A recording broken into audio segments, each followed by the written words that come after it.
Mais ou menos 4 ou 5 meses atrás, a gente começou um desafio de transformação digital de tudo que acontece aqui na Porsche. Nós estamos trazendo uma tecnologia que antes era usada na rua, em nossos produtos de carro compartilhado, moto compartilhada. Hoje nós estamos entregando aqui uma telemetria em real time para uma das melhores categorias de turismo do mundo, que é a Porsche Cup.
The sunshine is back once again in Velocitta, and it's going to be a sizzling and fantastic battle that we have in front of us once again on the Autódromo Velocitta in Mogi Guaçu here in Sao Paulo. What an amazing day of racing we're going to have once again for the Porsche Carrera Cup Brasil and the Porsche Sprint Challenge of Brazil. Great to be with you once again here on Motorsport TV, or however you are choosing to tune in. 3.4 miles of this incredibly difficult circuit to tame, and yesterday we had a pair of cracking races.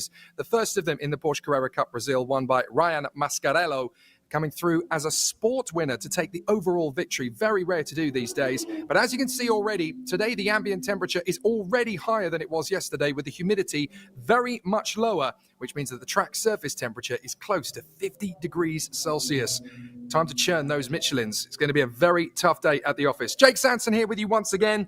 And my goodness me, are we in for two sizzling races after what we saw yesterday. Ryan Mascarello not only coming through to take the sport victory in a very competitive field, but the girl wonder continues her amazing journey through Brazilian motorsport. The 17-year-old reigning Porsche Sprint Challenge champion, Antonella Bassani, definitely a driver to keep an eye on for the future.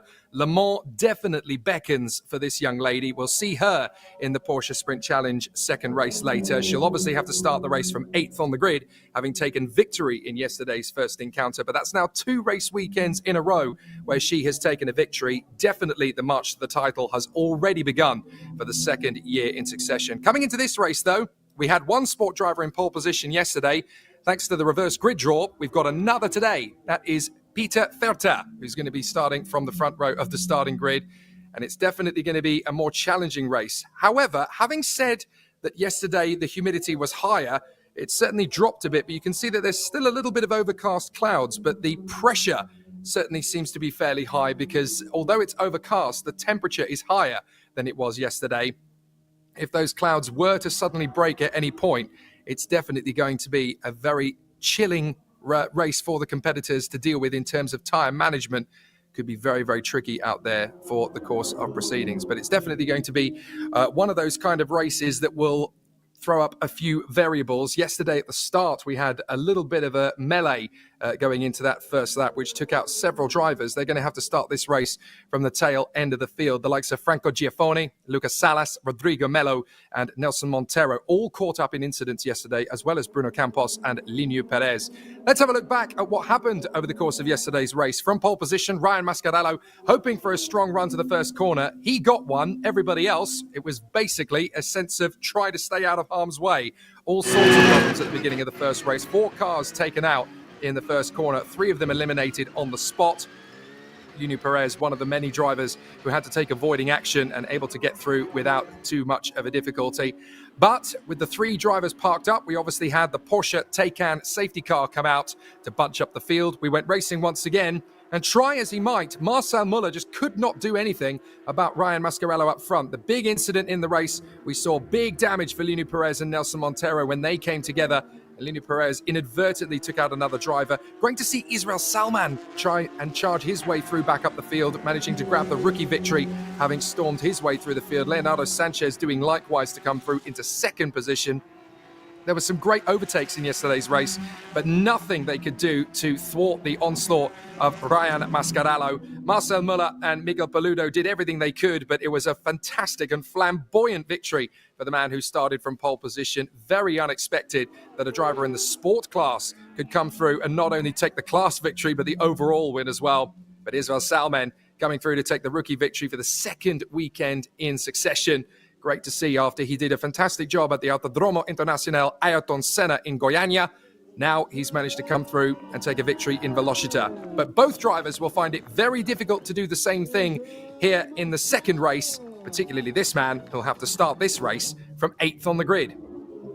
Israel Salman may have a better chance of winning the rookie class, finishing outside the top 10 overall as he had, but he's still going to be pushed all the way by the likes of Leonardo Sanchez, who will be trying desperately to take the rookie victory away from him. Today is a completely new challenge, however, for the drivers. They'll be wanting a very different draw coming into this particular battle, but there's something about Porsche Carrera Cup racing that always provides just that little bit of air of unexpectancy, particularly here in Brazil when the circuits are incredibly uphill and down dale, a lot of elevation and camber changes. The weather makes it very tricky on these Michelin tires as well. There's high track temperature today, very nearly 50 degrees Celsius. The wind is still there or thereabouts. It's just a tiny bit stronger than it was yesterday. And those crosswinds going through the first sector, that's where the elevation change really becomes a big factor. And a lot of these drivers are really going to struggle to get the benefit of these cars at the absolute limit of adhesion. Great to see some of the competitors getting on with things in the sprint trophy earlier on today. Just the slightly shorter race that takes place. A lot of competitors going for glory in that one. Lucas Russo, Leticia Buffoni as well, all trying to go for the victory on this fantastic Velocitta circuit. The sprint trophy, not as big a grid as some of the others, and they go in single file formation on the start, just because a lot of these drivers are amateurs still learning the ropes of racing, and it's a great opportunity for them to learn on the same weekend as the Carrera Cup National Championship. Not everybody finding a good race of it this morning, and because of the off at the initial start, a lot of drivers had to essentially dodge all sorts of marker boards and debris, which didn't exactly make for an easy time of it. Not everybody found the easiest of lines on the way through, but certainly the rubber that's gone down on the circuit this morning, thanks to the Sprint Trophy race, will definitely provide a few antics for a few of the competitors out there. But obviously, when you're learning how to go racing in a Porsche GT3, it can be very tricky when you get it wrong, and several drivers did. But Leticia Buffoni actually putting on a very good show indeed. And there's something about the ladies in Brazil in GT3 in Porsche Carrera Cup. They certainly have an amazing amount of dexterity and talent. And there's going to be a lot more to come from them over the course of the season, I'm sure. But not every move was a perfect one. Others found that the intimidation of being passed on the inside actually cost them more time than they were able to gain. But a fantastic run in the Sprint Trophy, and that kind of gives us a little bit of a flavour as to what we can expect to see from these two reverse grid races coming up. Absolute canter to the flag up front, though, and an absolute dominant display from the man who was able to take the victory up in front, Montesini. Excellent work and a fabulous performance despite all of the difficulties.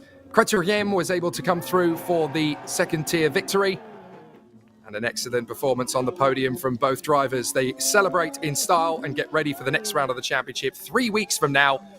And that is, of course, what the drivers in the upcoming Carrera Cup and Sprint Challenge races will also be eager to be thinking about. But a great start to the weekend's Sunday running here at Velocitta. And as you can see, the crowds have absolutely sweltered in, an even bigger crowd today than we had yesterday. And it is great to see them enjoying and soaking up the delights of Porsche Brazil's hospitality. And a fabulous location this. Velocitta is one of those underrated circuits in Brazil. Gives you a lot of action, a lot of drama out there on the course. You can kind of describe it, for those who kind of know European racing, it's a bit like a short Nürburgring without the trees, if you like, because it's very, very difficult to get a real flow and a real rhythm on this circuit. It catches drivers out a lot. There's a lot of big, tough curbs that really are a detriment to the tyres, and they put on an excellent run through these very, very fast sweepers. But it's a tough circuit to get right in terms of setup. The first sector is relatively quick and fast flowing. Then you've got a lot of high speed in the second sector. Then the third sector becomes left, left hairpin, right hairpin to finish off the lap. And it's very tricky to find a suitable balancing act. It's not easy to make it all work in one same fluid rhythm. But it's a very tough race circuit to tame, and the drivers are definitely going to find an interesting time of it in the 25 minutes plus the additional lap that they will find themselves to have. 29 cars for the Carrera Cup race, 21 for the Sprint Challenge, and the races will literally run back-to-back adjacent to each other. Gives us plenty of entertainment out on the circuit here at Velocitta. It's really becoming very quickly one of my favourite championships to run, and I tell you who else is having a lot of fun. Bibendum, right in the middle of the two rows of the grid. He's having a wonderful time here in Brazil, and I'm sure he's going to enjoy it when he comes back here 3 weeks from now. He's got a very busy calendar, has Bibendum, the Michelin man, for those who weren't aware of his name. But yeah, fantastic to see that everybody is really soaking up the Brazilian Mogi Guaçu atmosphere. It'll be really great to see who comes through for the victory in this one. This is a big opportunity in particular for Werner Neugebauer, who lines up on the front row of the grid alongside Peter Felter. He was a little bit aggrieved yesterday after essentially losing a lot of ground at the start and then finding it very difficult to come back to the pace. So it'll be interesting to see what Werner Neugebauer can do in this reverse grid draw of a race. You get 2 points less for taking victory in a reverse grid race than you do in the overall rankings of the first race, just to make it a little bit more fair for the drivers who managed to do better in terms of time qualifying. But there is still a big incentive to go racing for the victory. So an exciting battle awaits us. We've talked about the front row of the grid, Peter Felter and Werner Neugebauer. On the second row of the grid, it is Alsu Feldman in the Tag Heuer Porsche number 1. He'll be there on the third position of the starting grid. Then Pedro Aguar is going to be in P4 on the grid for this one, on the second row. For the Blau Motorsport team, we'll have Christian Hahn in P5 of the starting grid on the inside row of row 3. And then the man who got to the podium yesterday, Miguel Paludo, who has 5 race victories in this championship on this circuit in the past, would dearly love to make it 6.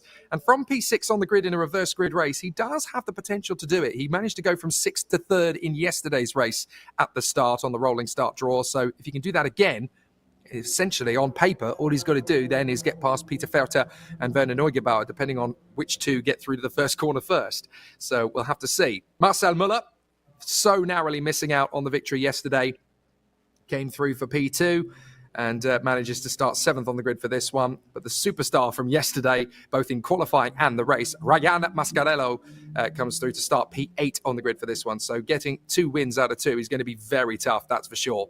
Rounding out the top 10, it'll be Thiago Vavacqua, who will be there in 9th position on the starting grid. And then alongside him will be Nelson Marcondes, who lines up in 10th place.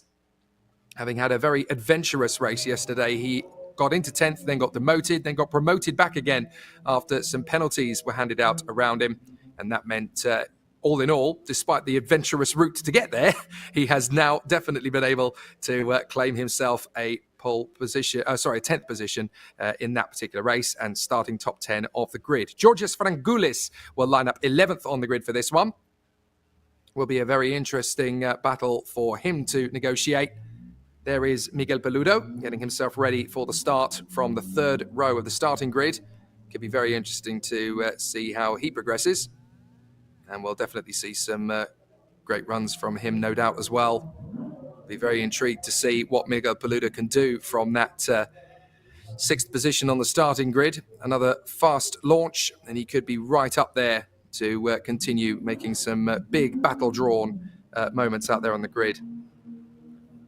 Mogi Guaçu in Sao Paulo is our location, and a fabulous race is expected by all. There is Alsunito in the foreground, just in front of Father Alsu Feldman, who is going to be the one who races in this one, but it'll be Alsunito who goes racing in the second race, of course, the Sprint Challenge.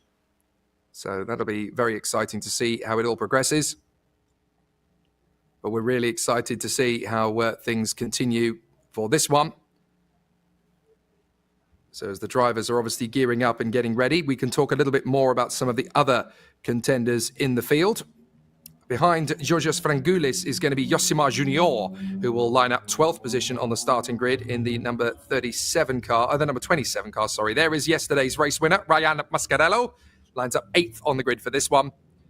Then Francisco Horta lining up 13th place alongside the rookie winner, Israel Salmen, who will go from 14th on the grid in the number 51 machine. He narrowly beat Leonardo Sanchez and Piero Cefali to the rookie victory yesterday, and so they will line up in 15th and 16th place just behind him. Gustavo Fara is going to be 17th on the grid for this one, just a whisker in front of Edu Gudez. Then Gustavo Janon, another of the rookie drivers, and the comeback kid, Ruman Zimkiewicz, who managed to make up 10 places and then unfortunately ended up dropping all the way back to 20th in the final rankings after a penalty, I do believe.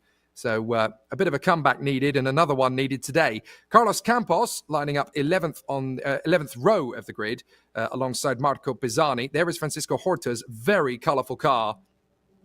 You can't really miss that one from a distance, can you? It's going to stand out like a sore thumb. Ramon Alcaraz lining up on the 12th row of the grid in 23rd position. Francisco's ready to go, isn't he?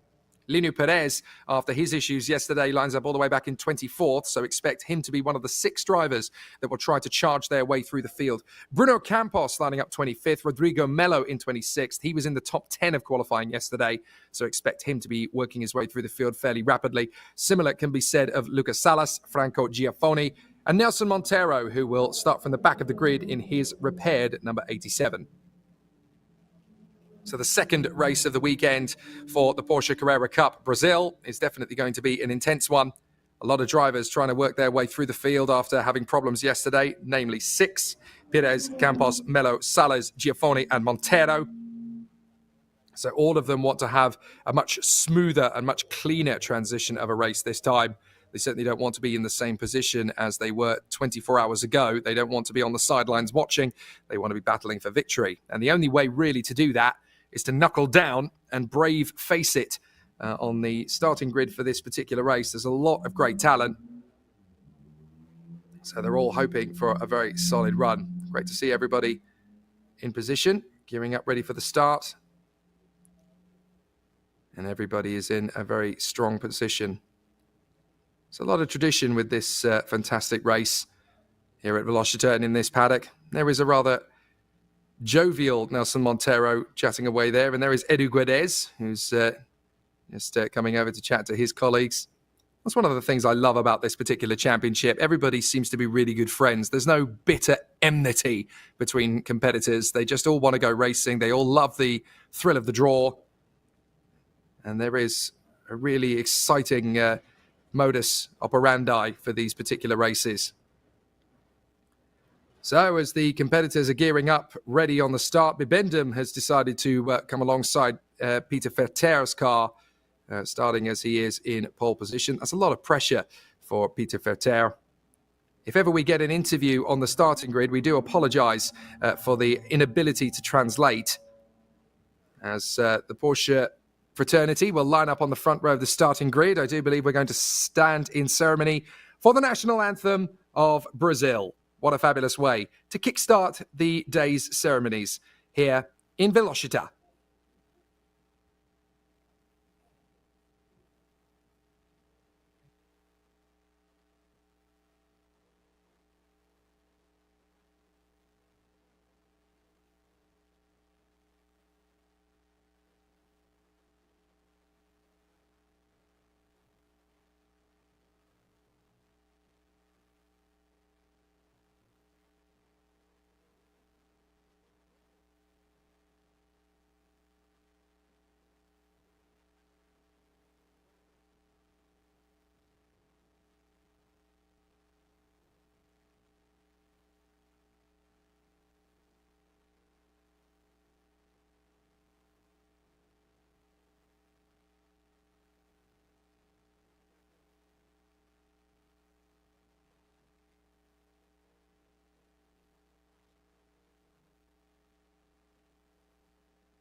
I've always very much been of the belief that a national anthem tells you a lot about the nation that it comes from.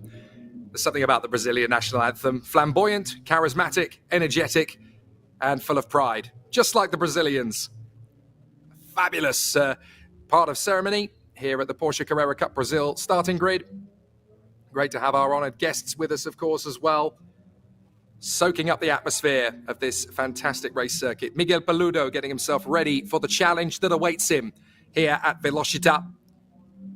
Not the easiest of race circuits to tame. He's done it 5 times, so he's probably got a lot more in terms of wisdom around this circuit than a lot of the other competitors in the paddock. But it's going to be very tricky to get the job done again.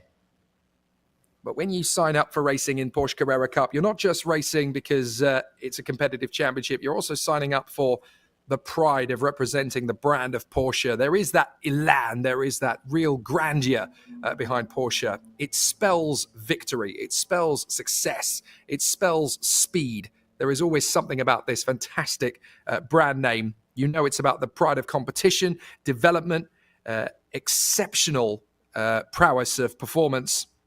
And also something about artistry. There is a real sort of elegance and a real style to Porsche as a brand name and as a history and as a past.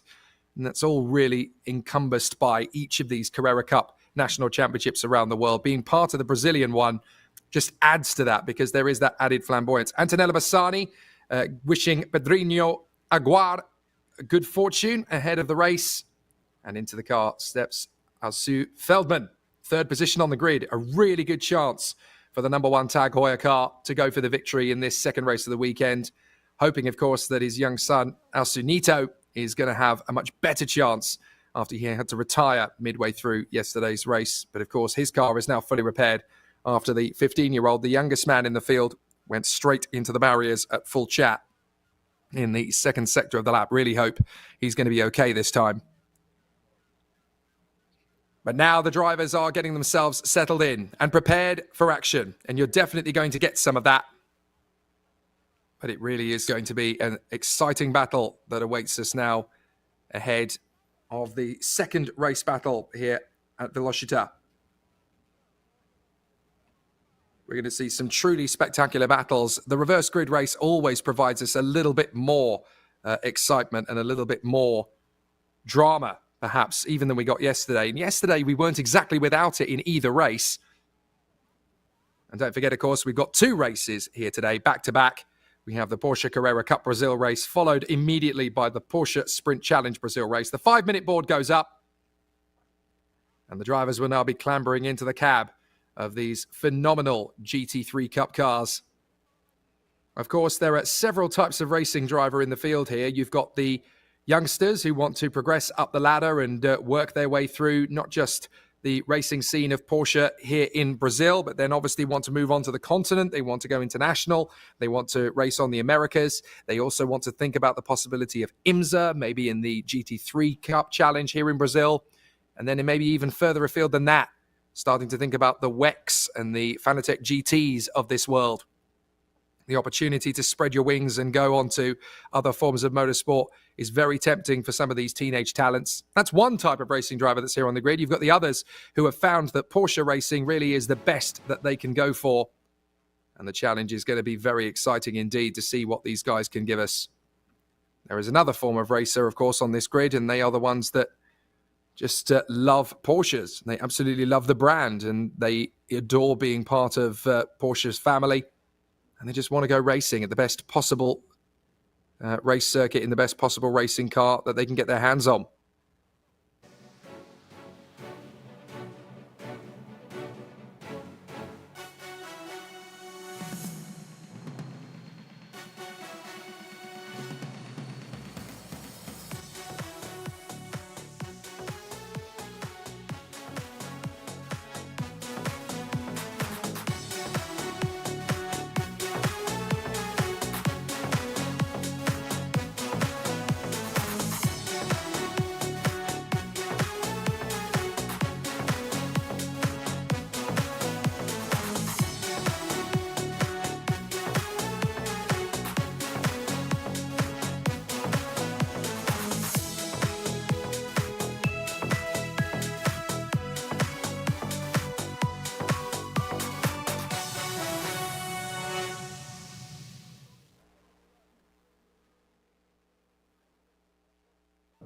The incredible competitors of Porsche Carrera Cup Brasil and Porsche Sprint Challenge Brasil have got plenty to get excited about here on the Autódromo Velocitta in Mogi Guaçu in Sao Paulo, Brazil. Race 1 yesterday gave us a lot to get excited about, and here on Sunday, we're soaking up the atmosphere of the lifestyle, the camaraderie, the sportsmanship, the entertainment, and the drama. Everything about this race will spell excitement. And what a brilliant circuit to do it on. The Autódromo Velocitta here in Mogi Guaçu, the suburb of Sao Paulo in Brazil. A wonderful location, a fabulous part of the world. This is essentially the genesis of Brazilian motor racing careers. And this particular circuit, definitely one of the toughest challenges that any Brazilian racing driver will face. It's grueling, it's demanding, and it very much catches out the unprepared. Even the prepared will find this race particularly tough to cope with.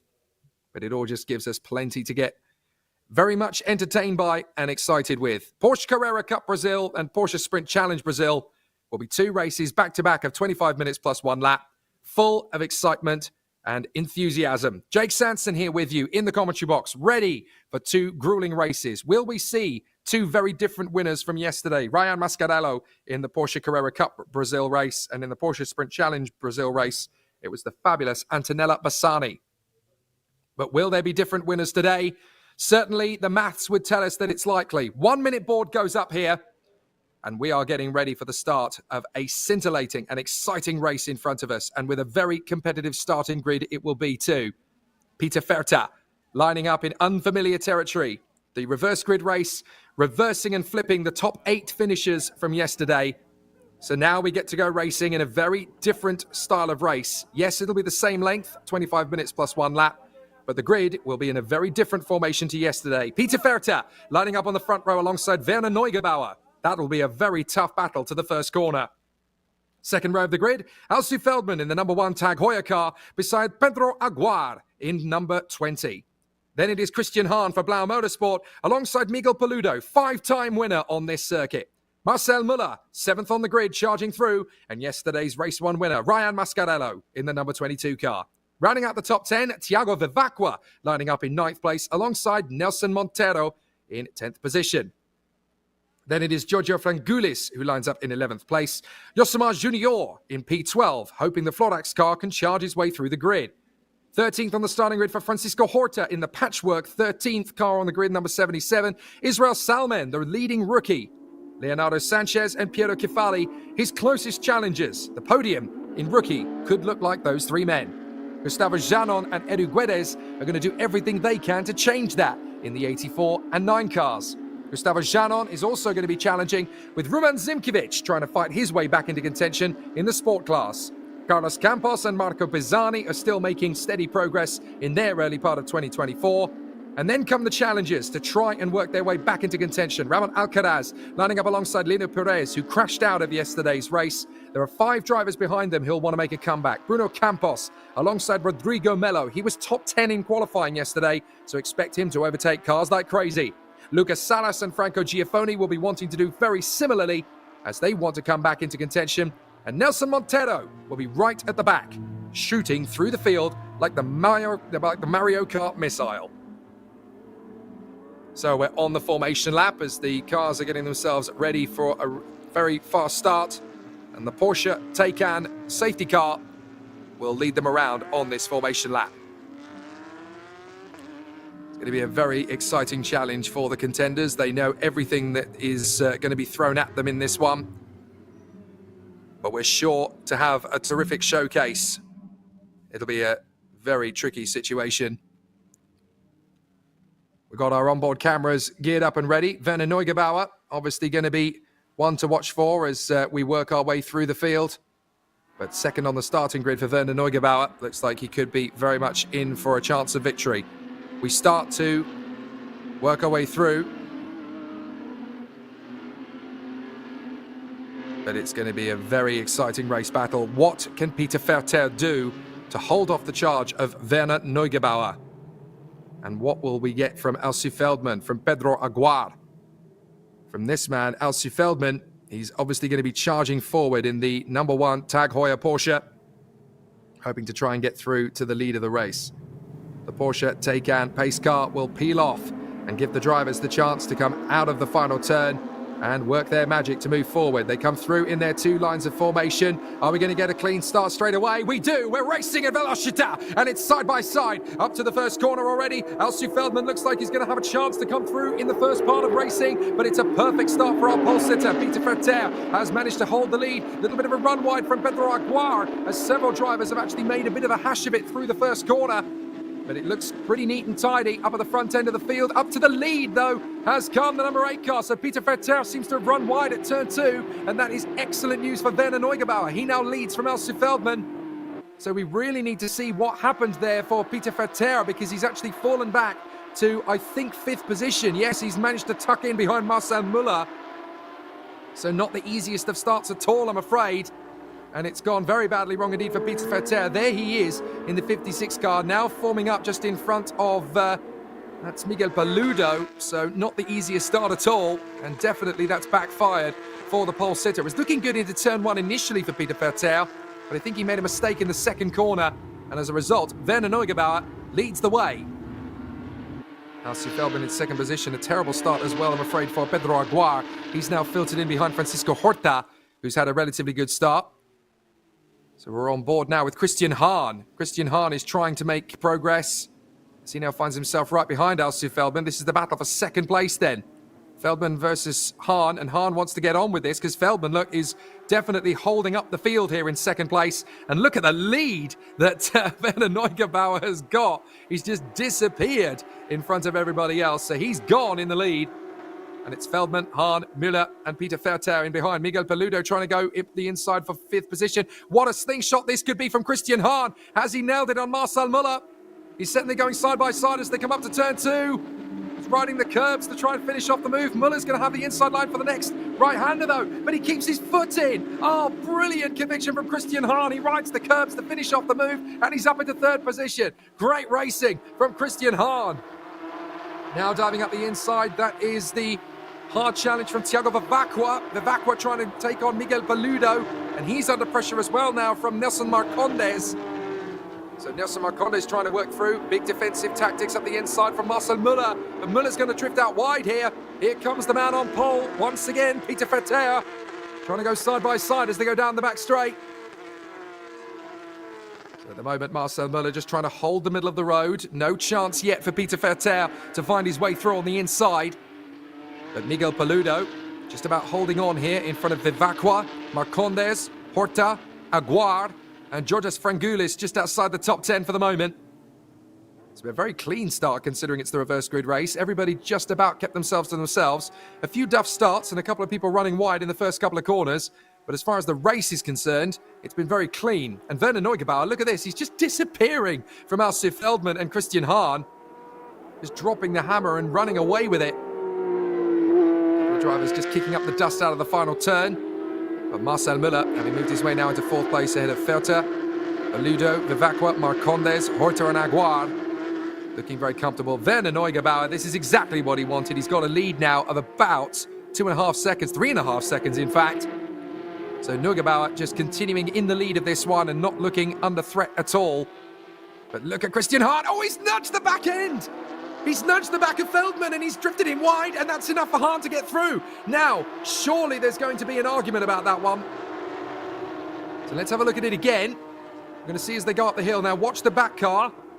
The Blau Motorsport car is just going to give a nudge to Feldman. Feldman's going to get out of sorts. Christian Hahn says, thank you very much, I'll take it. And Marcel Müller manages to get through into third place as well. Feldman is not going to be happy at all. So down the drop. Verteer now fifth, Paludo in sixth. Here comes Francisco Horta on the inside of Marcondes. Pedro Aguar is trying to go right around the outside of him. Now tucks in for the inside for the right-hander. Tucking through the left, and that's job done. Very nicely handled by Pedro Aguar. He gets through on Marcondes. It's the same way Francisco Horta does. And now here comes yesterday's race winner, Ryan Mascarello, trying to get through on Georges Frangoulis.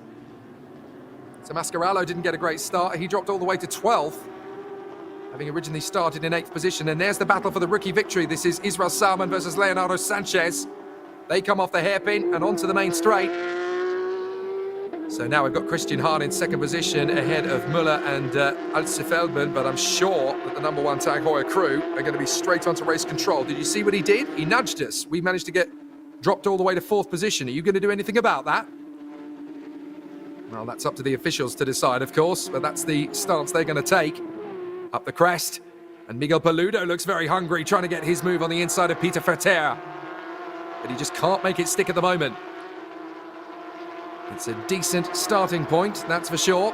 Paludo's got a lot he can build on here from Peter Verteer in 5th position. Paludo didn't quite get the spectacular start he did yesterday. He wanted a little bit more from the launch, because he's still down in 6th position. It's shuffled the deck a little bit around him, but he still remains in P6. Is this going to be the run, though? He's got a good chance here on Peter Verteer. Paludo will commit. Oh, he bails out of it on the way to the braking zone. He's really got to go for it. He can't afford to sit around and wait for a better chance. He got a good run off the turn there, and he just decided, well, maybe it's not the moment.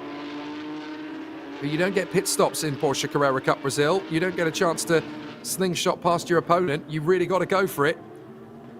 And this is not going to be easy for Miguel Paludo to get past Peter Verteer. Another opportunity is going to be tough to find, although he's got a much better run off the hairpin, I notice. So this could be the chance for Paludo. He's just going to keep on the throttle. He goes one way, he comes back to the other. Is this going to be the chance into turn one? He's not close enough, that's the problem. But maybe he can go slow in, fast out of the opening hairpin and then start to make a bit more of an impression on Verteer. Fastest lap of the race now comes in from Christian Hahn, who manages to gain half a second on Werner Neugebauer. So having got into second place, he's clearly got a faster car, but he's got to pull out a gap now over Marcel Müller and Alcif Feldman, because there could well be an investigation into that little rub on the back of the number one Tag Heuer Porsche. Further back, we've still got some good racing going on further in the field. So we're just looking at the number 70 car in the middle there. That's Lucas Salas racing with Carlos Campos and Rodrigo Melo.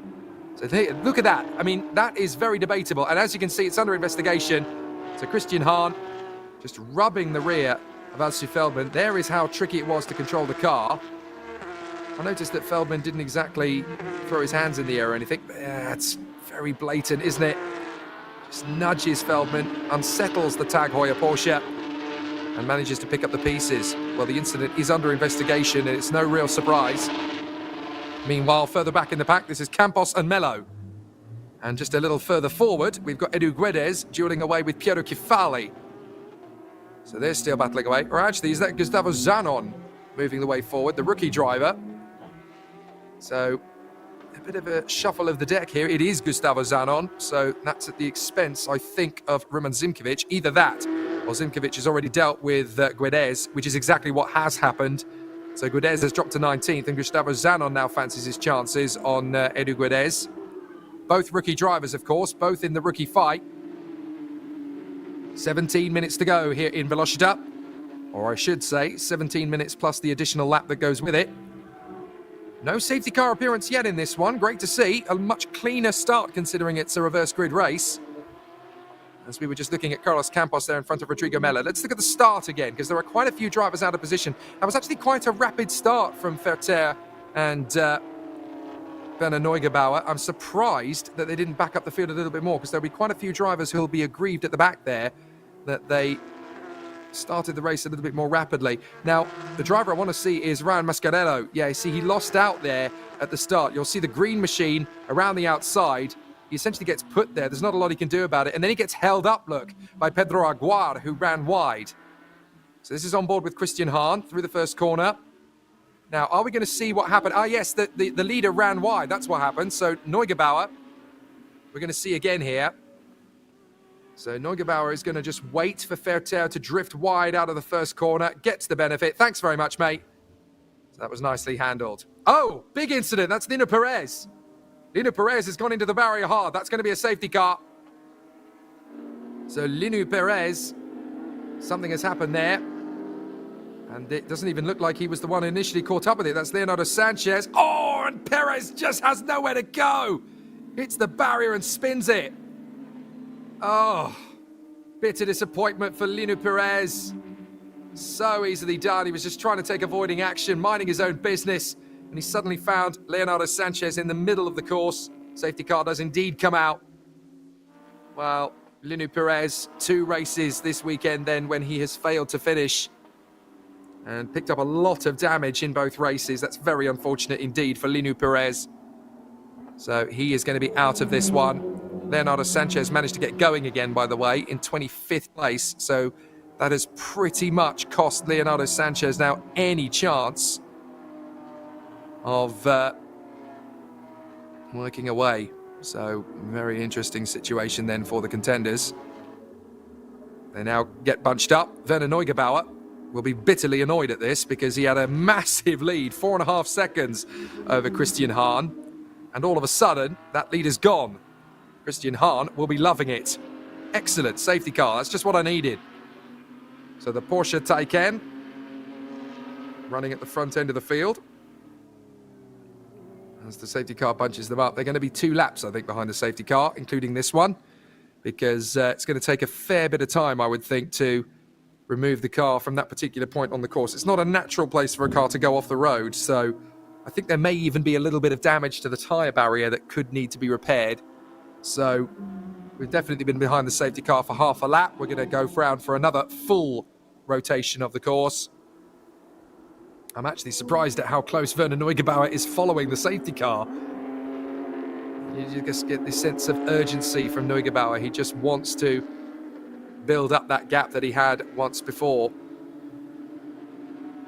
So it's going to be an interesting one for all of the contenders. Let's have a look at a replay. Now this is drivers going through the S's, and you can see just how hard they're pushing. That's Israel Salmen, the rookie winner from yesterday. Just finding a little bit too much of the course. And this is how Leonardo Sanchez then thought, right, well, he's gone off the road, so I'm going to go for it. And he just tags around the outside of the 27 of Yosimar Junior. So Sanchez spins around, having only just got the lead in rookie, and Lino Perez, minding his own business, skates around the right side, and bang, he just cannons into the wall. Very unfortunate. So what has that little moment done for those 2 competitors in the rookie category? Well, amazingly, Israel Salman has got away with that, and now finds himself in 13th. Piero Kifali is in 15th. second in the rookie category. Edu Guedes is third now in rookie in 17th. Fourth in the class is Gustavo Zanon in 18th overall. And then Bruno Campos and Leonardo Sanchez are a long way back. Lights out on the safety car. We're about to go racing. Once again here in Velocitta.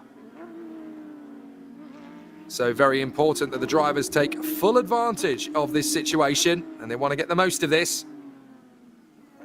But the Porsche Taycan safety car will peel off, and Werner Neugebauer has got to try his best to regain that 4.5 second advantage that he had before the safety car. But looking at the hunger in which Christian Hahn is making these moves, I don't think Neugebauer is going to have a very easy job of this at all now.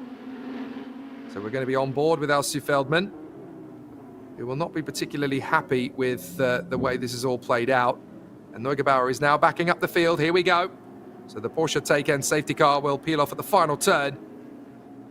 And Neugebauer is just waiting for his moment. Wait for the throttle application. Now he's going to go for it.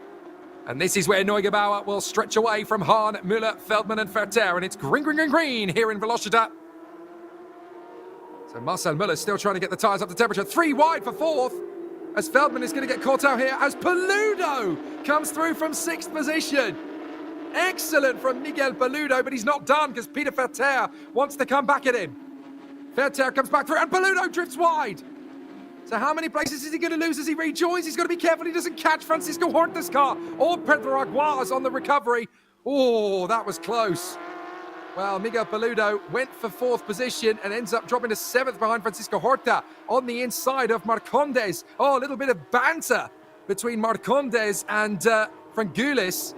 So Frangulis manages to get through there just in front of Ryan Mascarello. Now following in behind Marcondes. Here comes Mascarello up the inside. The door's wide open, and that could be the opportunity for Isra Salmen to come through past Frangulis as well. So Frangulis side by side with the reigning rookie leader and the winner from yesterday's race. Well, Salman backs out of it, decides against it. Frangulis is clearly going to slam the door in my face. I don't want to get pitched off the road. So with 10.5 minutes still to go, it's every driver for themselves out there. Neugebauer leading the way from Hahn, Müller. And then it looks to me like 4th position is now actually Peter Ferter, having worked his way in front of Alsu Feldman down to the first corner. So Neugebauer with a perfect restart. He currently leads Christian Hahn by a second, but that is not a lot here. Down to the braking zone over turn 1. Holds the car nicely through. Miguel Peludo is going to have another crack at Francisco Horta. So Peludo will be bitterly annoyed with himself that he got that wrong in the first corner. Managed to get through in a 4th position, briefly. And it was a bit like a breeze in the wind. As soon as it arrived, it had gone. Up the crest again. Francisco Horta looking a little bit loose at places. So this could be a great chance for Peludo. Let's have a look again at how that happened. So Peludo just drifted a little bit wide. And it looks like these two are actually going to be under investigation. So Ferter and Peludo will be under investigation there. Well, that was close. But fortunately, no more than just a little bit of run-wide drama. Neugebauer, Hahn, Müller, Ferter, Feldman. And up to 6th now is Thiago Vivacqua, of all people. Having worked his way through from the 5th row of the grid. Peludo is going to dive in on Francisco Horta. Perfect pounce. Absolutely launches to the inside and intimidates Francisco Horta. He gave him 2 choices there, essentially. Drive into the side of me or let me have an accident.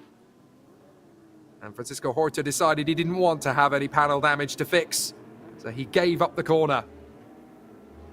That's pure intimidation from Miguel Peludo. That puts him now into 7th position. He's going to try and chase down Thiago Vivacqua. So number 7 is in P7. And watch for Pedro Agua. He's got a decent run here on Francisco Horta to the first corner.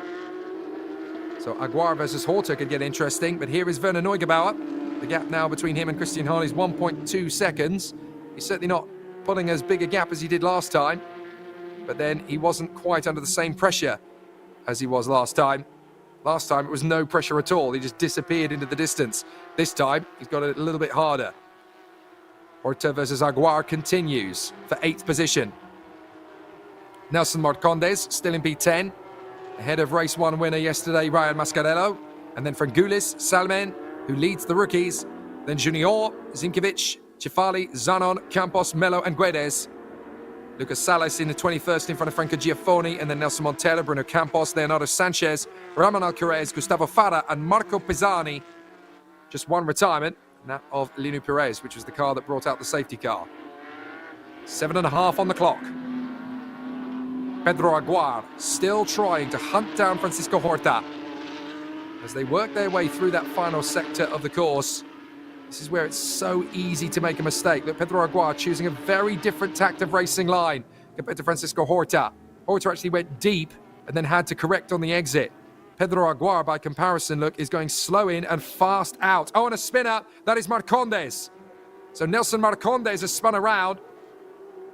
That's a lot of cars getting past. So Marcondes is now going to either spin turn the car and hope that that little bit of bodywork has detached itself from the car, or come into the pits, and it's the former. But he's got too much damage. He's suddenly realised, I can't keep racing. What a shame for Nelson Marcondes. What he can do, though, is he can get the car out of the way before there's any more problems.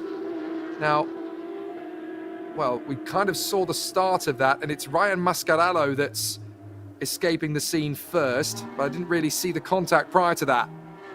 So I can't really tell you who did what. Francisco Horta still holding off Pedro Aguar for the moment, but up to 10th place now is Ryan Mascarello as a result of Marcondes' smart exit. I'm afraid Nelson Marcondes is out of this race. He's not going to carry on. Meanwhile, Paludo has caught and passed Tiago Favacqua. We completely missed that. So he's up into 6th position now. Horta and Aguar are now in 8th and 9th, of course, still in front of Ryan Mascarello in 10th. And there is indeed the investigation that's going on between, right, that's the 22 and the 99. So that is Ryan Mascarello. Do they mean 199? I think they mean 199 of Nelson Marcondes, to be honest. Because there is a 199, there isn't a 99. So I think that's what they mean. So it does look as though potentially Ryan Mascarello could well have been the guilty party, or certainly one of the parties involved in the incident that has taken poor Nelson Marcondes out of the race. Down towards us, side by side, battling for position. This is Gustavo Janon trying to get through on the inside of Piero Cifali, and that's a very successful overtake. No problems at all there for Janon. Meanwhile, behind, we've got Rodrigo Melo trying to dive up the inside of Carlos Campos, and Campos giving him absolutely no license to do that. So Campos versus Melo, both of them have just about managed to get their way back into the top 20. But it's a very tough race from here on in to try and make those overtakes. Now, that is side by side. Oof.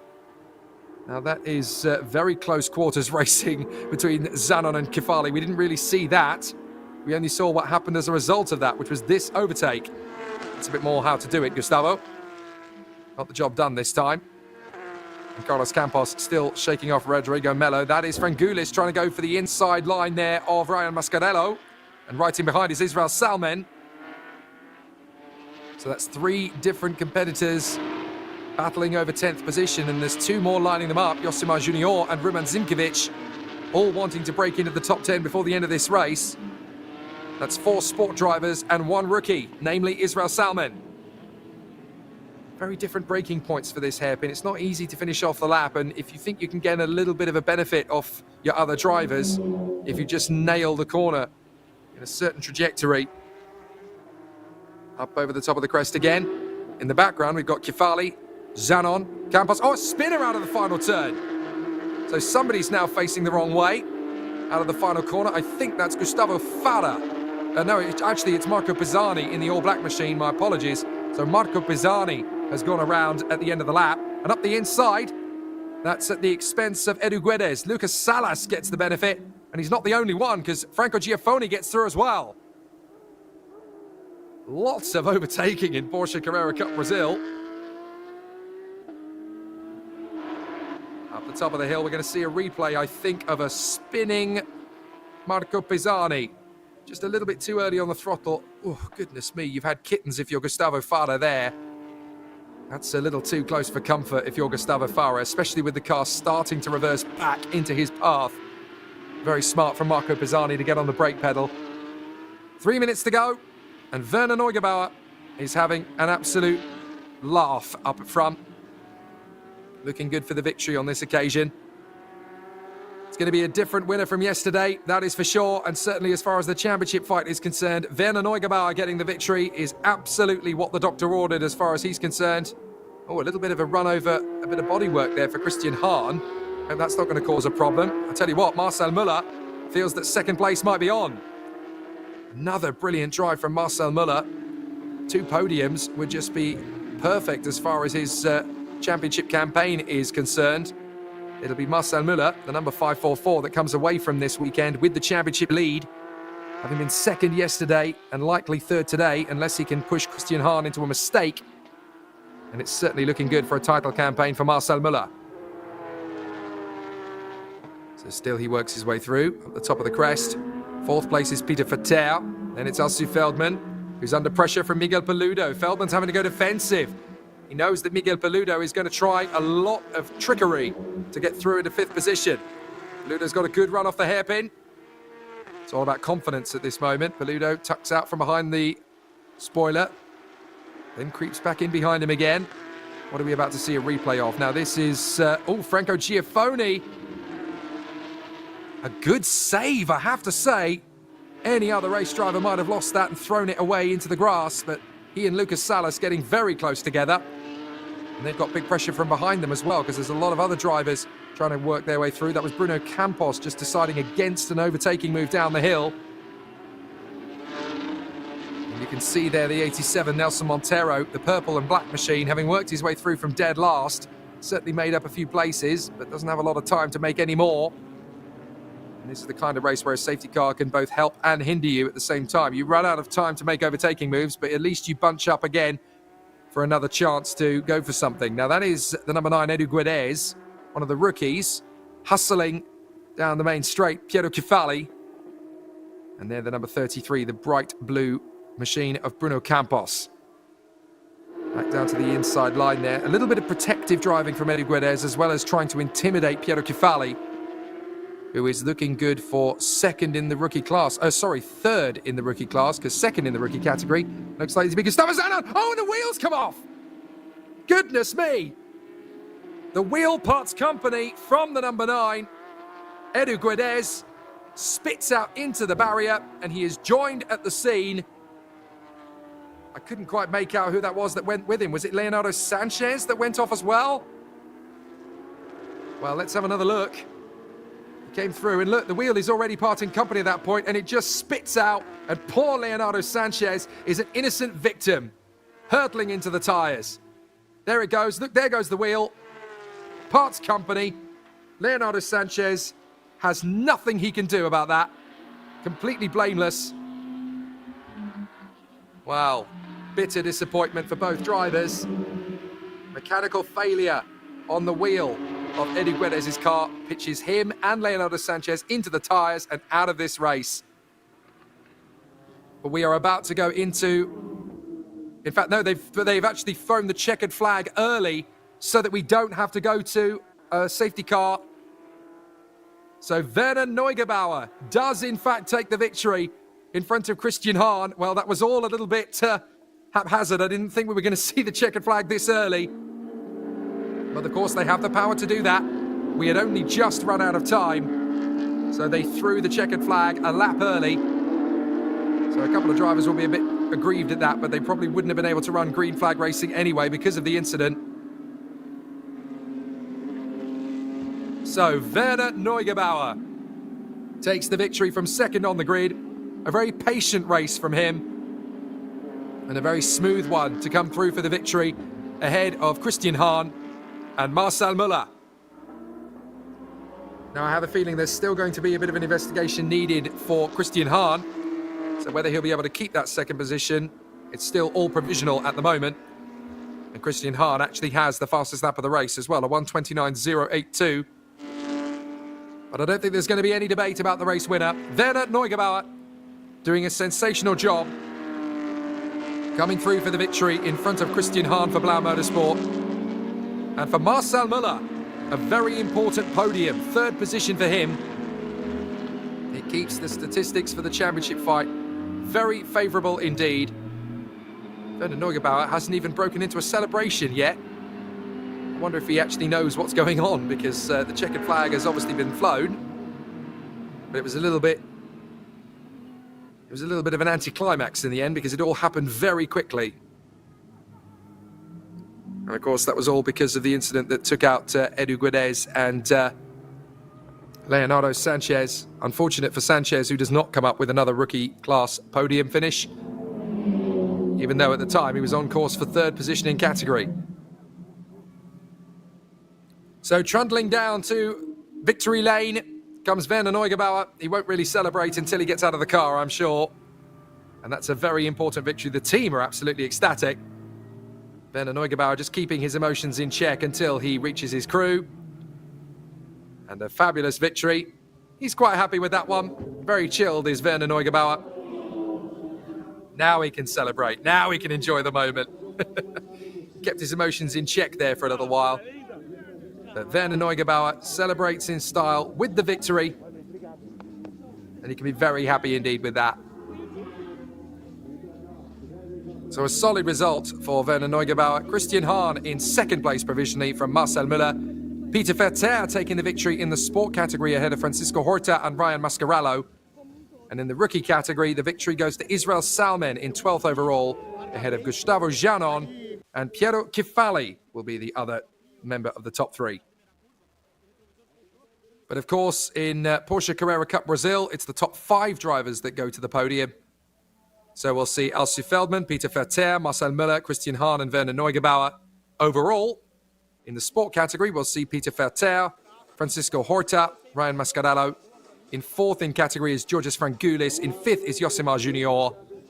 And then in the rookies, the top 5 will be Israel Salmen for the win, Gustavo Janon in 2nd, 3rd will be Piero Kifali, 4th will be Bruno Campos, and 5th will be Ramon Alcaraz. He'll be very happy indeed with that. He takes home some silverware. Some tough racing all the way through this Porsche Carrera Cup Brasil encounter.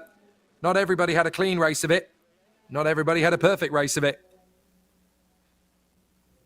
But certainly some amazing duels. Some that worked, some that ended up backfiring massively.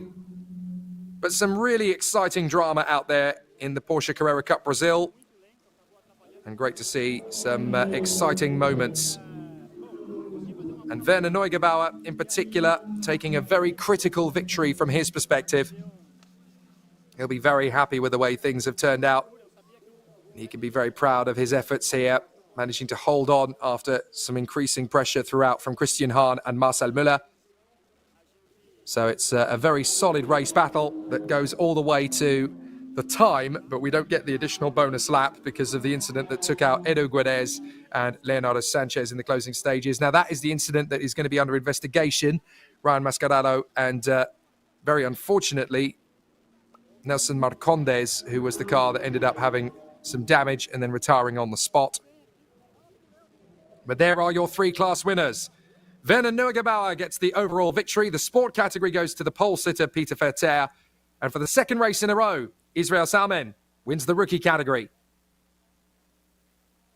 Here is the provisional classification from the second race of the weekend. Werner Neugebauer ahead of Marcel Müller, and Peter Verter comes through for third position, we are told, because there is a penalty being given to Christian Hahn. He has been demoted to 6th position. Alcy Feldman and Miguel Peludo overtake him.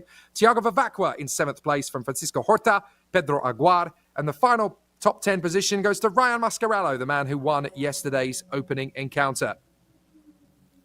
That means that 11th position will go the way of Georges Frangoulis, provisionally in front of Israel Salmen, Yosemar Junior and Rumen Zimkiewicz. So there's your overall top 5.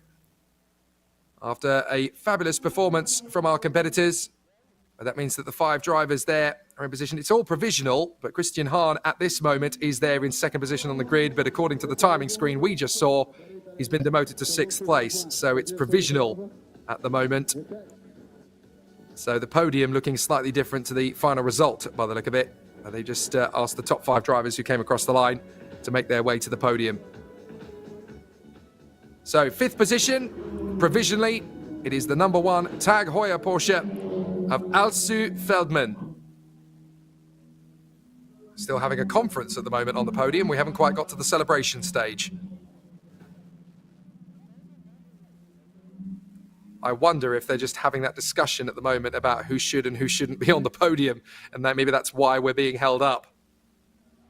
Because according to the timing screen we just saw, Christian Hahn may have been given a post-race penalty and been demoted to 6th place. If that's the case, then it's actually Neugebauer from Müller, Vetter, Feldman and Paludo who should be on the podium. So Miguel Paludo is probably thinking, well, hang on, if he's been given a penalty, why is Christian Hahn on the podium? I should be on the podium. So that's probably the conversation we're currently having. Some very decisive and decisive moments over the course of the race. But this circuit, Velocitta, is so punishing. It's not the easiest circuit to get right. This is a controversial moment. This is why we might have the penalty for Christian Hahn. We didn't quite stay with it, unfortunately, as Franco Giaffoni ran wide and out of turn 2 early on in the race. That cost him several positions. See, now we've corrected it. There we go. Sorry, Christian, you're not on the podium after all. Miguel Paludo, 5th position. And he lifts the trophy for doing so. Alcy Feldman, P4. That's another position gained. 3rd position for Peter Vetter. And a great overall podium for the sport category driver. 2nd place for Marcel Müller. That's even better as far as the championship fight's concerned. But Werner Neugebauer is your race winner here in Velocitta. And very deserving it is indeed for him. And they can celebrate in fine style after an epic race. Paludo, Feldman, Vetter, Müller and Neugebauer celebrate in style here in the Porsche Carrera Cup Brasil podium overall. Great work. And Neugebauer takes a fabulous victory. Marcel Müller picks up a very important 2nd place as far as the championship fight is concerned. That will keep him in the lead of the standings. But this man, Neugebauer, has taken a crucial victory. He needed to. He's still very much a title contender. He wanted to prove he still could be. And it's looking very, very good. So we'll see how it all continues on. But certainly for this round of the championship, Werner Neugebauer has done the maximum that was possible from the 2nd race. And it definitely helps him in fantastic fashion. So there's plenty for him to be happy about. Following on in the footsteps of what we saw from the earlier race this morning, Silvio Moristoni taking the trophy victory and Andrei Chunchenbaum coming through for the sport victory. And there, of course, is the top 5 in the sport category as a result of all of that shuffling of the deck. The top 5 drivers now coming through on the fantastic performance. That's Josimar Junior, Georges Frangoulis, Brian Mascarello. There is Francisco Horta, happy with 2nd place. But the winner in the category, a fabulous run from Peter Vetter. And he can be very happy indeed with that. Excellent work once more. A very solid race performance there from all 5 drivers, and Peter Vetter and Ryan Mascarello taking silverware from both races in the sport category.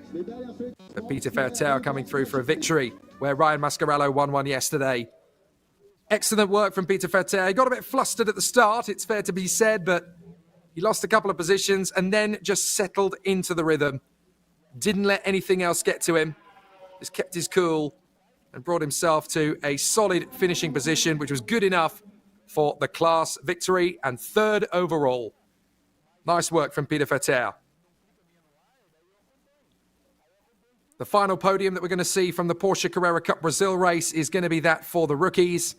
And there are 5 of them, of course, that we will see on the podium. May not be the same 5 that we saw yesterday. Retirements for Leonardo Sanchez and Edu Guedes. They would almost certainly have been on the rookie podium. But unfortunately, Guedes and Sanchez ended up taking each other out of the race on the final lap. So as we watch Peter Vetter fade into the distance, we come back to the podium and the 5 rookies are there receiving trophies. Ramon Alcaraz, Bruno Campos, Piero Kifali, Gustavo Janon, and our winner yet again, Israel Salmen. He is running away with the rookie championship. Victory after victory after victory. An excellent run for Israel Salmen, and it's just going to keep getting better if this keeps going. So the rookies get busy with a fizzy here in Autódromo Velocitta. And Israel Salmen just continues his march to the rookie title. It's been 4 races, and he's already had multiple victories. It's going to be very hard to beat him in 2024 in his current form. Excellent work from Israel Salmen, who just cannot stop winning in this category. Doing an amazing job here in Velocitta. 2 out of 2 this weekend. And as we head to the next round of the championship, all of the other rookies must be thinking, what have we got to do to beat this man? He's certainly not making it very easy for them. The drivers are now going around on the formation lap in the sprint challenge behind the pace car. So we're going to go very quickly through the starting grid for this one. And again, it's a reverse grid. The top 8 drivers are reversed from yesterday. And that's going to put a very exciting spin on this race because we have Eric Santos lining up in pole position for this one alongside Caio Chavez, who the 16-year-old will be there on the front row of the starting grid. Looks like we're already about to go racing, so I don't think we'll have time for the starting grid. Sadek Leiter and Caio Castro are on the second row. Marco Tullio and Gerson Campos are on the third. Miguel Mariotti and the fantastic Antonella Bassani, 8th on the grid after her win yesterday. Lucas Locatelli and Paolo Totaro, Claudio Reina and Giuliano Bertuccelli. Then Luis Souza and Matias Roque. Sangho Kim and Celio Brasil. And then Alchif Del Manito with Christian Moore, Wagner Pontes, Leonardo Herman, and Seba Malucelli.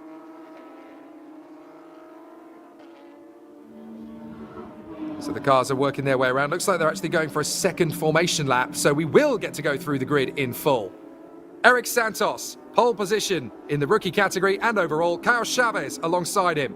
Then Sadek Leiter, the leading challenge car in this race, alongside Caio Castro. Then Marco Tullio, sport winner from yesterday, alongside Gerson Campos. On the 4th row of the grid, it will be Miguel Mariotti and the 17-year-old wonder kid, Antonella Bassani, 8th place for the start of this one. Lucas Locatelli and Paolo Totaro rounding out the top 10. 11th position on the starting grid behind them. On the 6th row, it's going to be an interesting combination, this. Claudio Reina and Giuliano Bertuccelli, 2 drivers that will be wanting to make a vast impact on this race. 7th row, Luis Souza alongside Matias Roque. Expect Roque to be charging through. Sangho Kim and Celio Brasil could be very fast over the course of this race, and they'll want to make up places rapidly. Altsunito, the 15-year-old, 17th on the grid after his accident yesterday, alongside Christian Moore, who was also spat out of the race. He'll be charging through from 18th, as will Wagner Pontes from 19th, and Leonardo Herman from 20th on the grid. Don't forget he was pole position yesterday.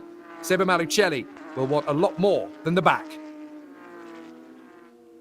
So the lights go out on the pace car. We're ready to go racing once again here in Velocitta. And this will be a very furious race indeed at the front end of the field for Eric Santos. He'll want to get as far away from Caio Chavez as humanly possible down to that first corner. It's not going to be easy to identify who's going to get there. There's a lot of contenders who will want to try and take the victory away from Eric Santos. Caio Castro looks like he could be strong. Gerson Campos after the podium finish yesterday. Miguel Mariotti in 7th place, of course. And then don't forget the excellent Antonella Bassani. Looks like we've got several onboard cameras for this one. Leonardo Herman, Christian Moore, all the way down the back of the grid. And we've also got the pole sitter, Eric Santos, will have a camera on board his car. But the car that's in 8th position, the car that won yesterday, the fabulous hands of Antonella Bassani. In 2024, she's unstoppable. She's in a Porsche with no brakes. She's invincible. She wins at every single round. She's so powerful. She doesn't need batteries to play. And she's so confident. Will she be unstoppable today? Okay, a bit of artistic license from the artist Sia, but every word is true of the 17-year-old Antonella Bassani. Did a fantastic job to take the victory in yesterday's race and has another great chance of a strong result today. But from 8th on the grid, it's going to be very tough indeed. So the competitors continue on their way through. Eric Santos looking for a chance to go for the victory from pole, but it will be tough. Caio Chavez is not going to let him rest for an instant. A pair of rookies on the front row of this Sprint Challenge Brazil grid. The team from Mabel Mauve getting ready to see what Antonella can do from 8th position. So much has been talked about this girl already. 17 years of age, last year's Porsche Sprint Brazil champion, part of the Porsche Academy. And Definitely one of the stars of this paddock. But what can she do from 8th on the grid? That's the real question. It's going to be tough to win a second time. Santos, Chavez, later, Castro, Tullio, Campos, Mariotti, Bassani, Pontes and Locatelli in the top 10. Then Tutaro, Reina, Bertuccelli, Souza, Roque, Kim, Brasil, Nito, Moore, Herman and Malutkelly. So they are ready to go to battle once again. Watch for Caio Chavez in the light purple and black machine, the 16-year-old on the front row of the grid. Could he become the second teenage winner of the weekend? Putting pressure on Eric Santos from pole position already. Santos is going to be tough to beat if he gets into the first corner first, though. He knows how to hold steady. This is going to be a very strong start. They come off the final turn. Santos and Chavez edging towards the lights, going out, which they do now. We're racing again at Velocitta, and it's a great start from third on the grid from Sudek Leiter. He's actually going to go side by side. It's going to be 4 wide to the first corner, and around the outside comes Caio Castro, but he overshoots on the brakes. Up the inside comes Tullio. Tullio's going to take the lead. Bassani goes into the side of one of the drivers, and that's Antonella Bassani out of the race already. Caio Chavez is in there with her. And up in the lead of the race, that looks to me like Miguel Mariotti has stormed through past everybody. 4 wide, outbreaking each other.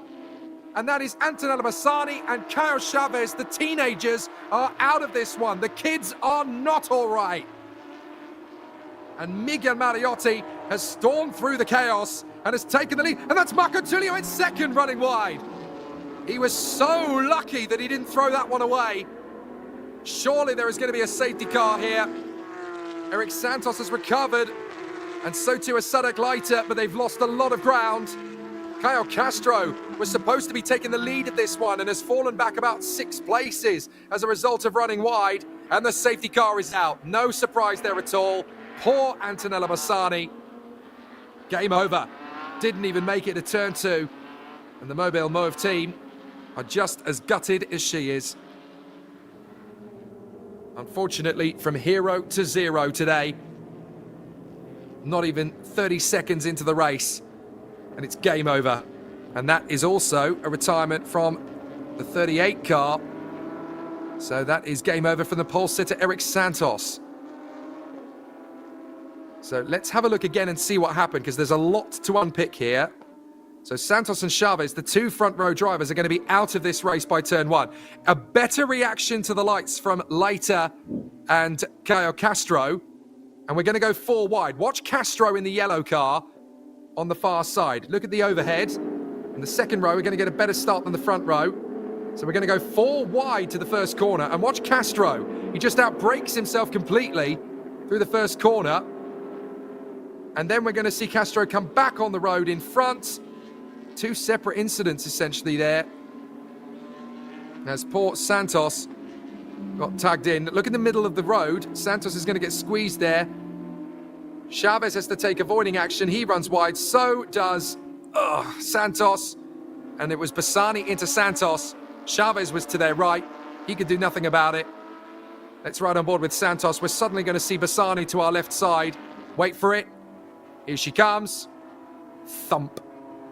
Ugh. Just a sickening crunch. And Santos has got too much damage to continue. That's just a chain reaction of events, unfortunately. Bassani's just doing her own thing on the racing line. Doesn't realise that Santos is still going to be there. And she gets spat into the path of Caio Chavez. So 3 very talented racing drivers out. And Antonella Bassani looks pretty fed up.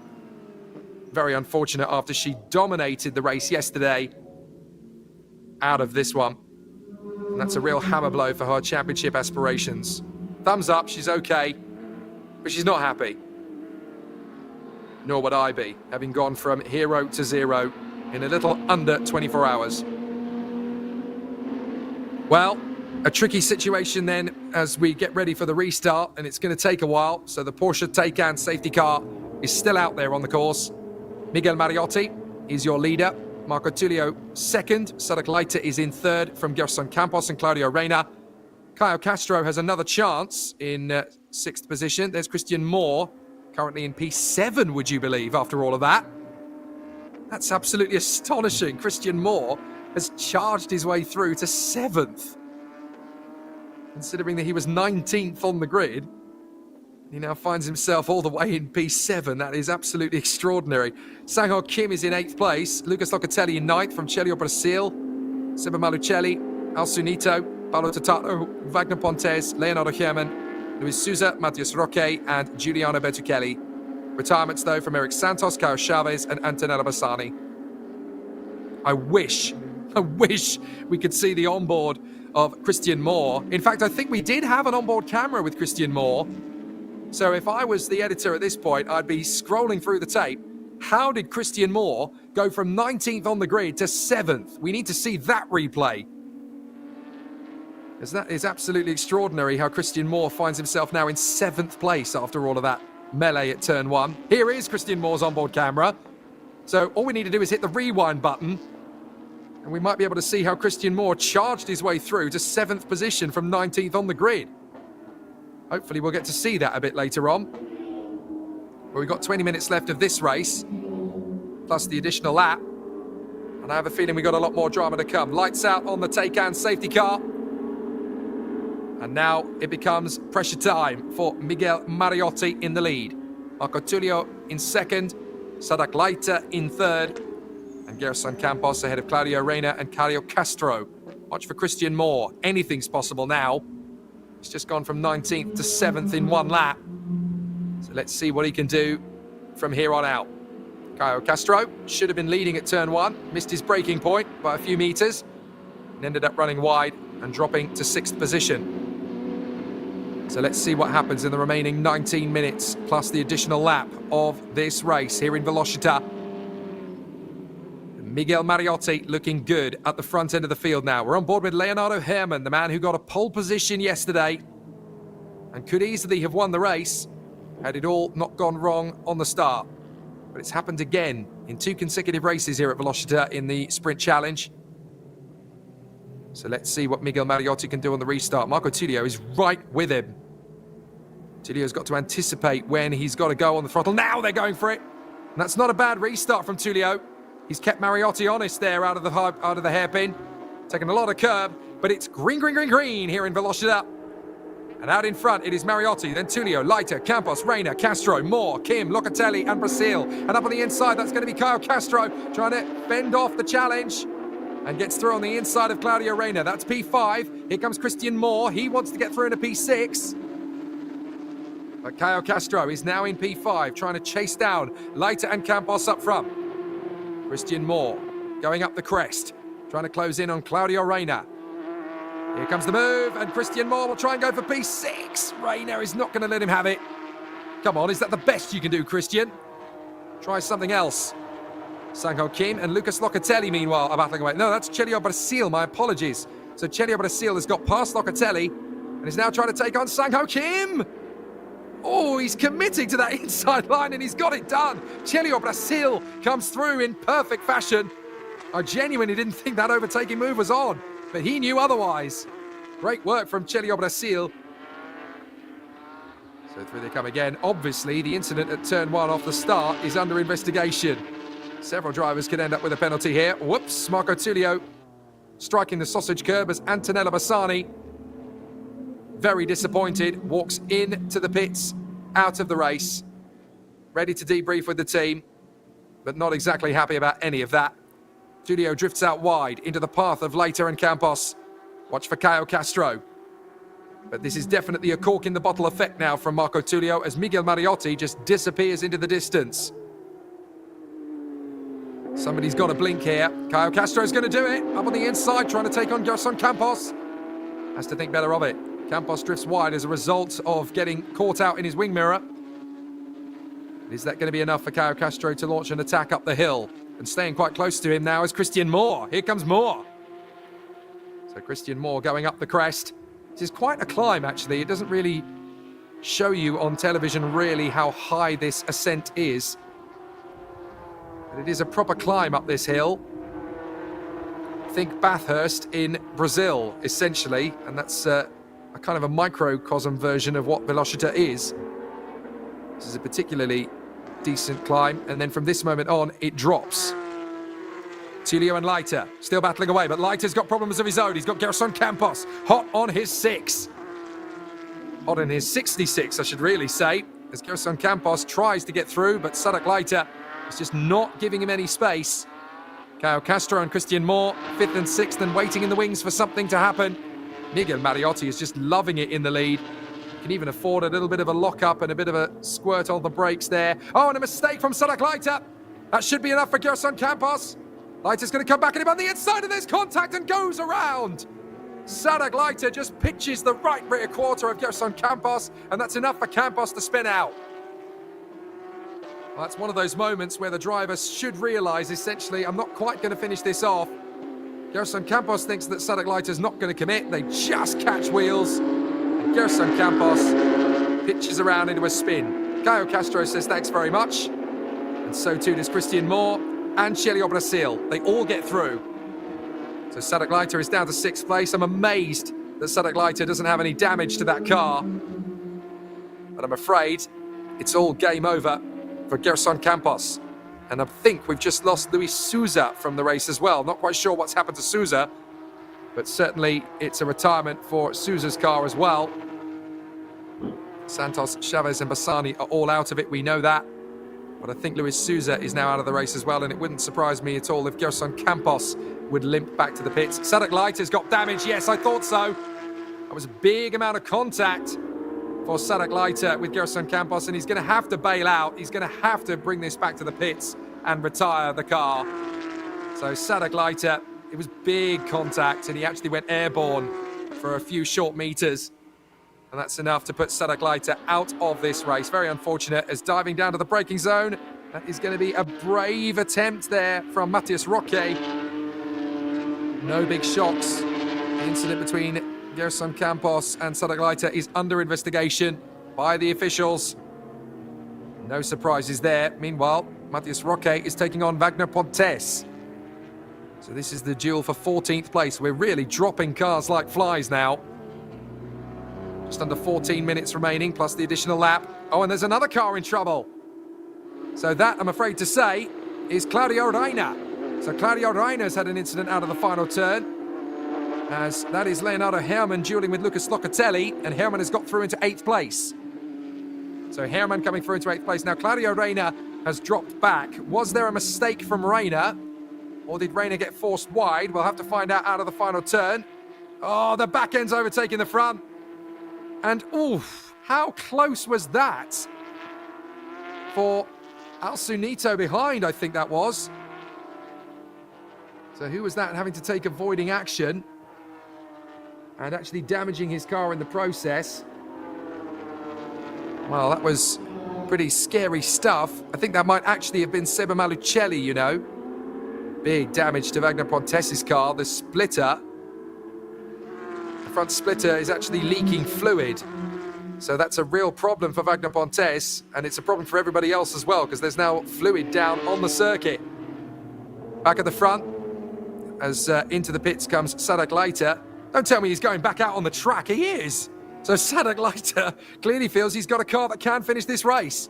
Meanwhile, the battle for second is on. Tulio, Castro, Moore, and Chega Brasil. And all of that chaos has brought Sang-Ho Kim into P6. Down the main straight.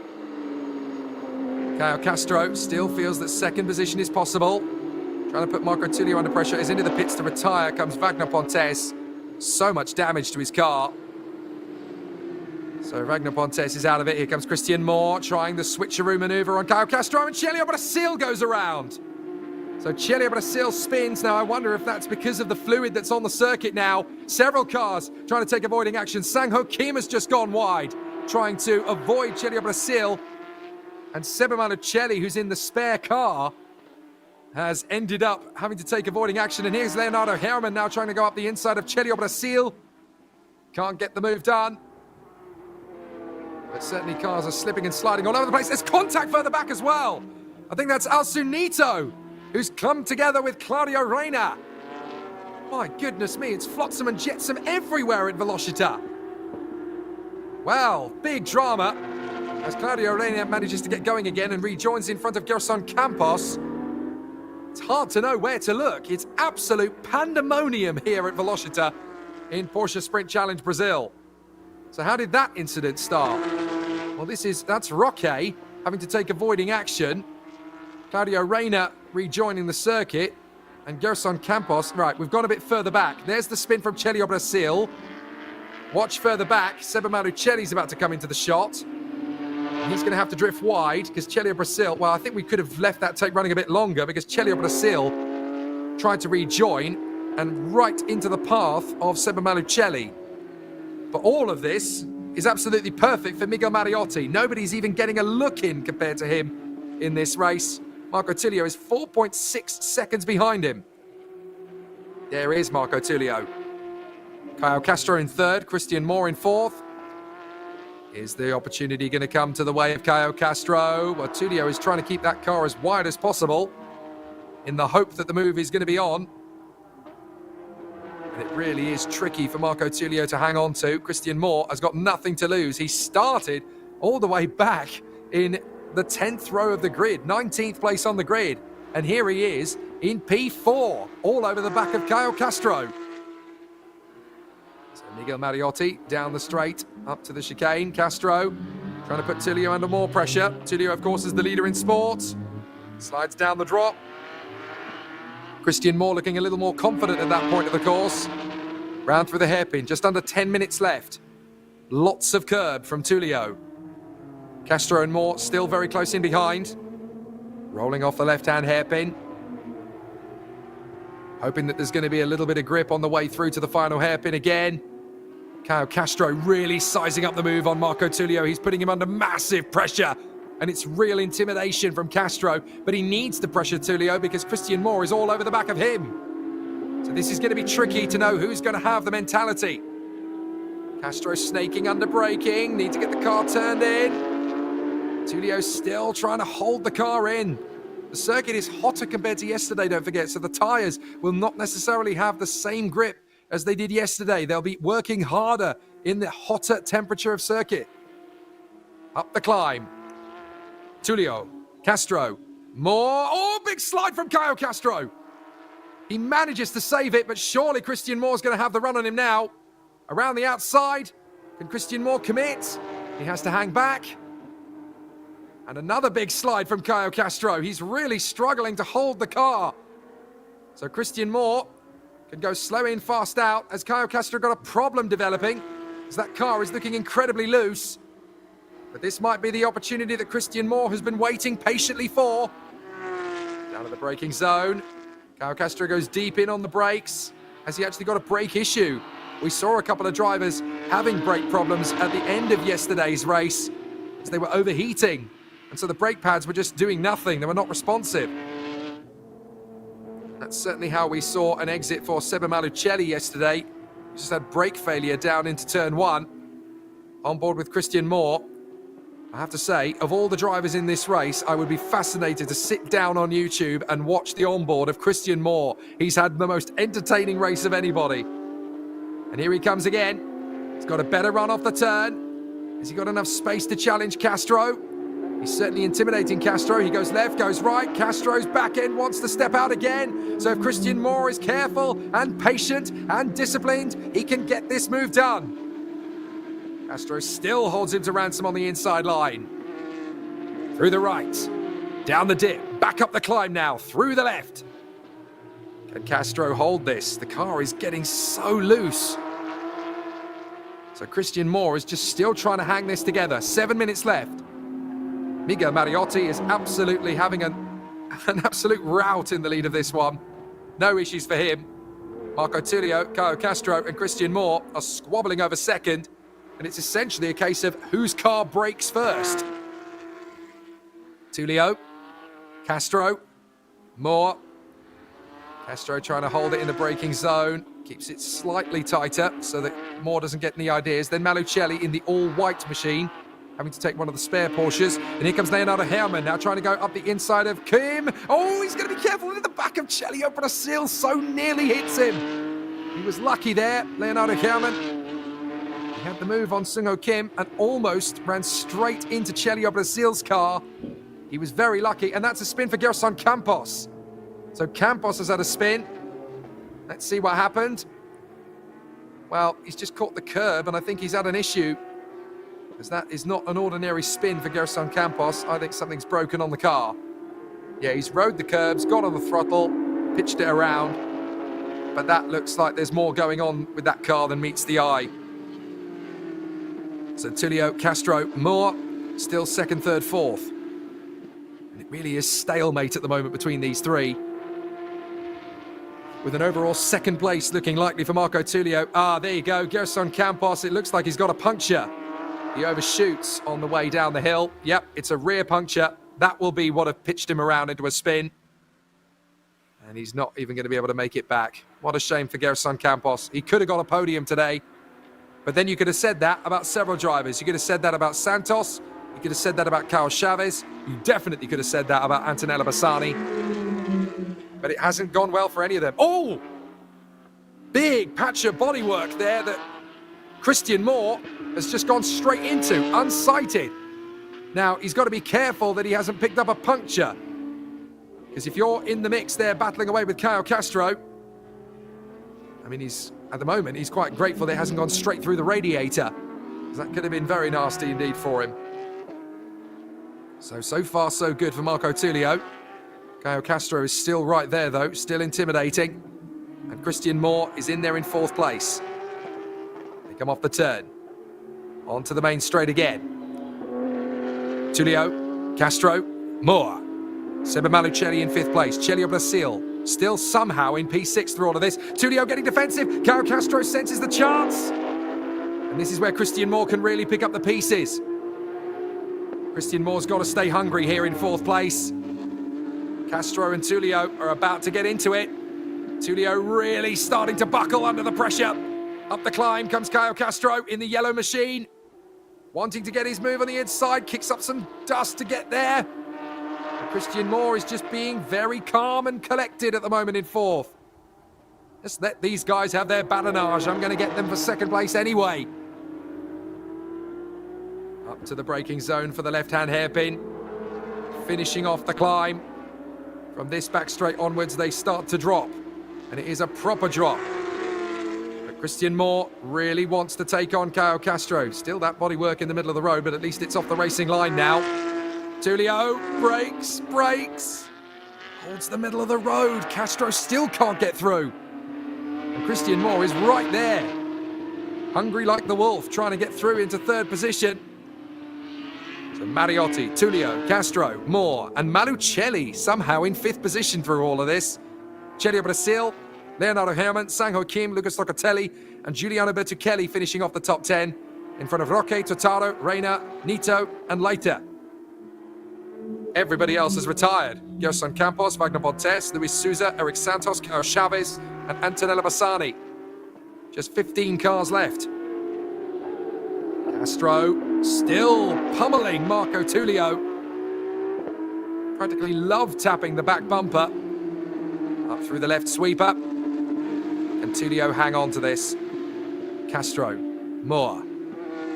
Got a big gap back to Seba Malucelli, like 6.3 seconds or so.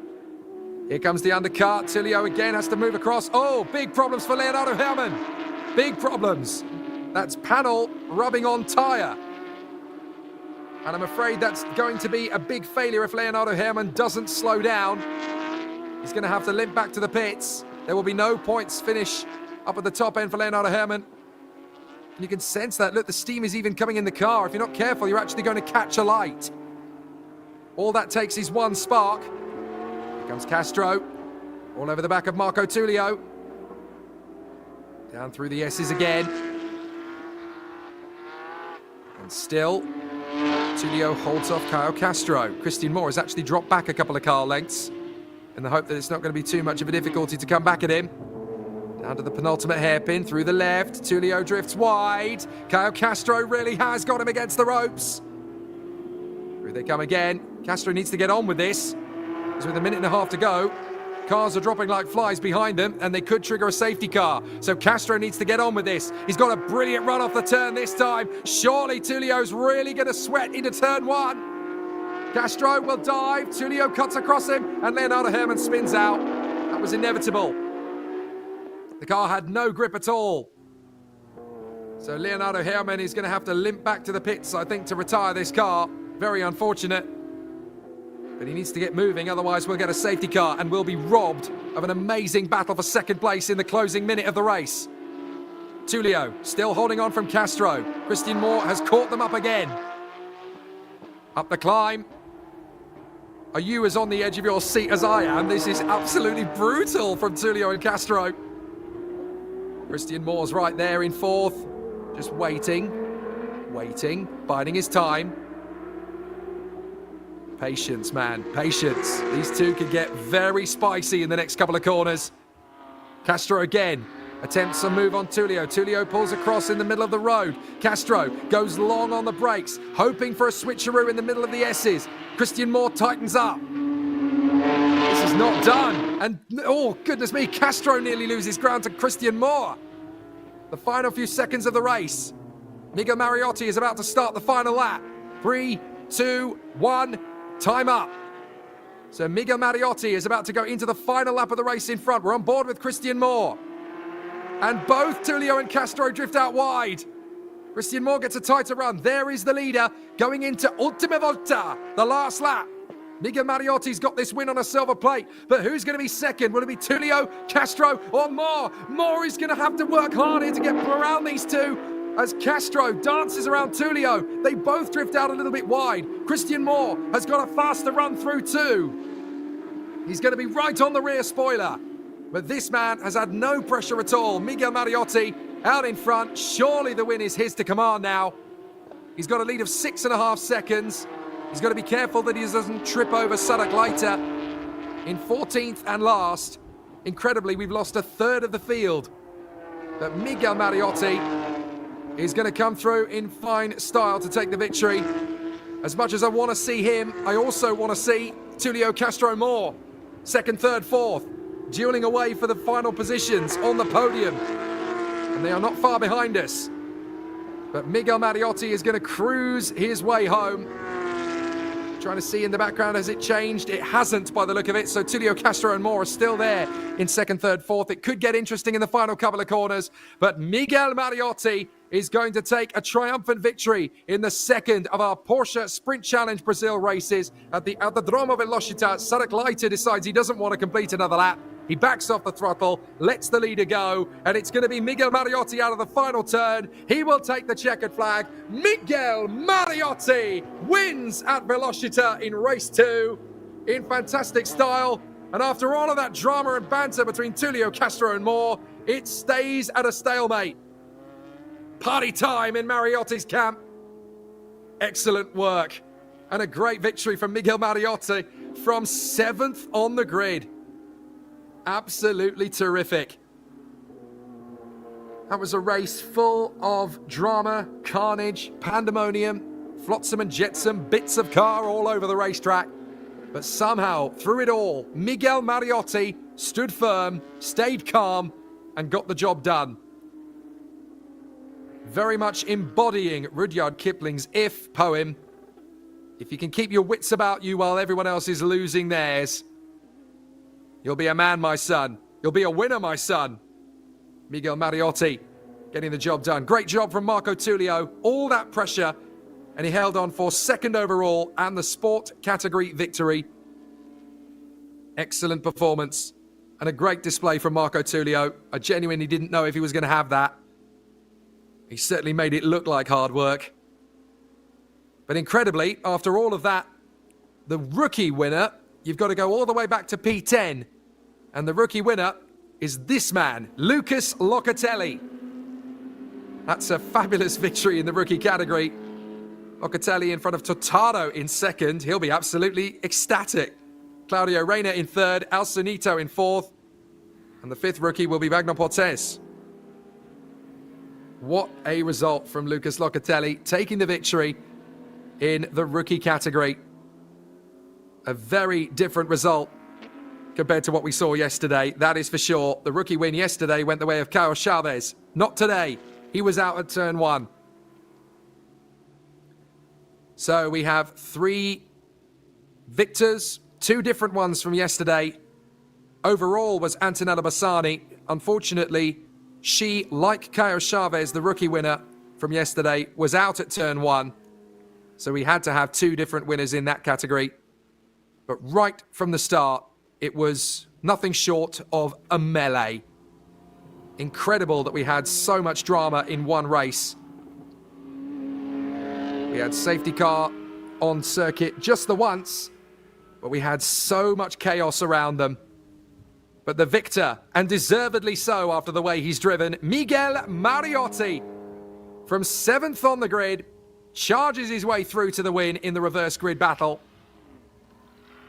You can do it if you believe it, if you are calm, if you are disciplined, if you are focused.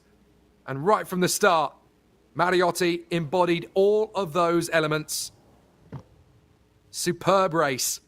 And such a mature and measured drive. And just as Antonella Bassani mounted her car yesterday for the victory, Miguel Mariotti does likewise today. Excellent work. A great victory as well, again, for Marco Tullio, who mounts his car to take the victory in the sport category. And there's going to be some joy in the 177 crew, as Lucas Locatelli will take the victory in rookie. There is Lucas Locatelli. Excellent. A crazy race. But all you've got to do is bring it home. And Lucas Locatelli taking a very deserving rookie victory in mad circumstances. Every single driver in that race had something to dodge at some point. Nobody was out of the wars. Nobody was out of harm's way. But certain drivers were able to react to the situation better than others. I think everybody's going to have a little bit of work to do to sort something on their car, ready for the next round of the championship in 3 weeks' time. But I tell you what we have had, entertainment galore. It's been an absolute thrill fest. We said at the top of the bill, didn't we, that this was going to be exciting. Even I didn't know it was going to be that exciting. But it was certainly worth every single second of every single lap. Terrific excitement here. And it's going to be really difficult to match that when we go to Interlagos, the Autódromo José Carlos Pache. 3 weeks from now, the home of the Sao Paulo Grand Prix, where we have another sprint weekend at Interlagos.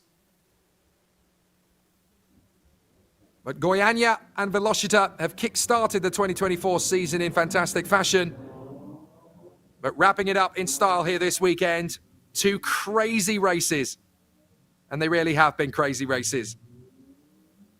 What a sensational performance it's been. And what a tough battle it is going to be.